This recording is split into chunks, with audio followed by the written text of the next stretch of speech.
নমস্কার বন্ধুরা, welcome to my channel SB explorer. তো বন্ধুরা, সকলকে জানাই শুভ সকাল।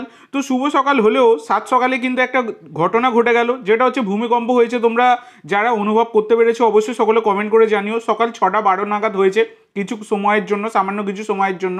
তো আমাদের হাওড়ায় তো অনুভূত হয়েছে, তো তোমাদের ওখানে অনুভূত হয়েছে কিনা তোমাদের বাড়ির ওখানে অবশ্যই সকলে কমেন্ট করে জানিও। তো যে আপডেটটা দিয়ে শুরু করতে চলেছি সেটা হচ্ছে গ্রেগ স্টুয়ার্ট। তো গ্রেগ স্টুয়ার্ট মোহনবাগানের একজন দুর্দান্ত অ্যাটাকিং মিডিও। তো আইএসএলে তার খেলতে আসা হয়েছিল, মানে আগমন ঘটেছিল আর কি জামশেদপুরের হাত ধরে। তারপর যথারীতি তিনি মুম্বাই সিটি এফসিতে যান এবং তারপরে আইএসএল ছেড়ে দেন। তারপর তিনি আবার আইএসএলে এসে মোহনবাগানে যোগদান করেন। তো গ্রেগ স্টুয়ার্ট নামটাই এমন, গ্রেগ স্টুয়ার্ট বলাটা ভুল হবে, গ্রেট স্টুয়ার্ট আর কি। তো এই গ্রেট স্টুয়ার্ট তিনি কিন্তু এর আগে যতগুলো আইএসএল দলে খেলেছেন কিছু না কিছু পুরস্কার কিন্তু জিতেছেন। যখন তিনি জামশেদপুরে এসেছিলেন তিনি গোল্ডেন বল জিতেছিলেন সেই সিজনে। তারপর মুম্বাই সিটির হয়ে দুখানা লিগ শিল্ড এবং একটা আইএসএল ট্রফি জিতেছেন। এই হচ্ছে ব্যাপার, মানে আইএসএল কাপ জিতেছেন আর কি। এবার বর্তমানে মোহনবাগানে এসেও কিন্তু আইএসএল লিগ শিল্ড জিতে ফেললেন। এবার ট্রফি জিতবেন কিনা, মানে কাপটা জিতবেন কিনা, সেটা তো পরের ব্যাপার, সেটা পরে দেখা যাবে। কিন্তু গ্রেগ স্টুয়ার্ট যে টিমেই যান সেই টিমেই কিন্তু পুরস্কার আসবেই আসবে, সেটা কিন্তু গ্রেগ স্টুয়ার্ট বারংবার প্রমাণ করে দিয়েছেন এবং কোয়ালিটি প্লেয়ার গ্রেগ স্টুয়ার্ট, সেটা নিয়ে কিন্তু কোনো সন্দেহ নেই। তো এই হচ্ছে ব্যাপার। তো এর পরের যে আপডেটটা তোমাদেরকে জানাবো, তো ইতিমধ্যে মোহনবাগান কিন্তু লিগ শিল্ড চ্যাম্পিয়ন হয়ে গেছে, তোমরা সকলেই জানো। এবার আরও একবার লিগ শিল্ড ছুঁয়ে দেখার অপেক্ষা, যেটা কিন্তু তোমরা অনেকেই পোস্ট করছো। আমি গতকালকেও জানিয়েছি, এর আগেও জানিয়েছিলাম, আবারও বলে দিই। তো লিগ শিল্ড কিন্তু 8ই মার্চ মোহনবাগানের সাথে এফসি গোয়া ম্যাচের, মানে ম্যাচটা শেষ হবার পর কিন্তু লিগ শিল্ডটা মোহনবাগানের হাতে তুলে দেওয়া হবে। তো এই হচ্ছে ব্যাপার, আরও একবার তোমাদেরকে জানিয়ে দিলাম। তো এই লিগ শিল্ড জেতার জন্য এএফসি মোহনবাগানকে কিন্তু শুভেচ্ছা জানিয়েছে। তো এএফসি মোহনবাগানকে শুভেচ্ছা জানিয়েছে যে মোহনবাগান কিন্তু আইএসএলে ইতিহাস সৃষ্টি করেছে। তোমাদেরকে আমি গতকালকেও জানিয়েছি যে পরপর দুবার কিন্তু লিগ শিল্ড কোনো দলই জিততে পারেনি। মুম্বাই কিন্তু একটা সিজনের গ্যাপ দিয়ে জিতেছে, মানে 2020-21 জিতেছিল, তারপর 2022-23 জিতেছে। মাঝখানের যে টাইমটা সেখানে কিন্তু আবার জামশেদপুর লিগ শিল্ড জিতে গিয়েছিল। তো সেই কারণে কিন্তু কোনো দল এই রকম পরপর আইএসএল লিগ শিল্ড ডিফেন্ড করতে পারেনি, সেটা কিন্তু মোহনবাগান করে তারা কিন্তু রেকর্ড করে দিয়েছে। এবার সেটা নিয়েই এএফসি তারা কিন্তু মোহনবাগানকে শুভেচ্ছা বার্তা জানিয়েছে। এই হচ্ছে ব্যাপার। তো এসিএল এর মঞ্চে তো আবার মোহনবাগান যাবে এসিএল 2 খেলতে। তো এই হচ্ছে ব্যাপার, তোমাদেরকে জানিয়ে দিলাম।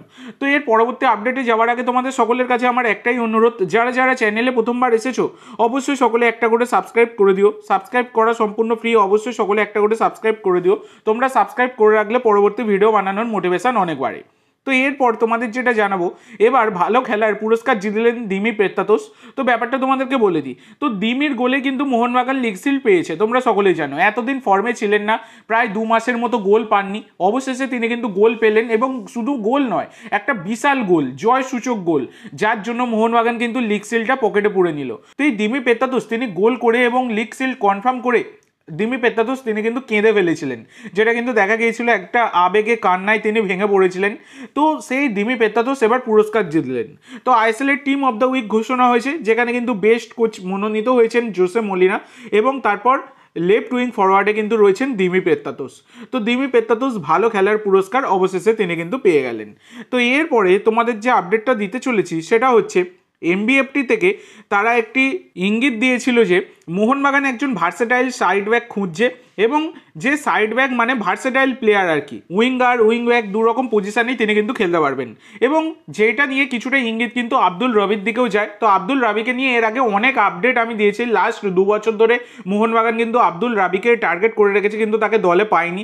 তো এই সিজনে ডেসপারেটলি মোহনবাগান কিন্তু, মানে এই সিজন মানে কি, এই সিজন শেষ হয়ে গেলে ডেসপারেটলি এই আব্দুল রাবির জন্য কিন্তু মোহনবাগান ঝাঁপাতে চলেছে। 24 বছর বয়সী ভারতীয় রাইট মিডফিল্ডার, মার্কেট ভ্যালু 1.2 কোটি টাকা।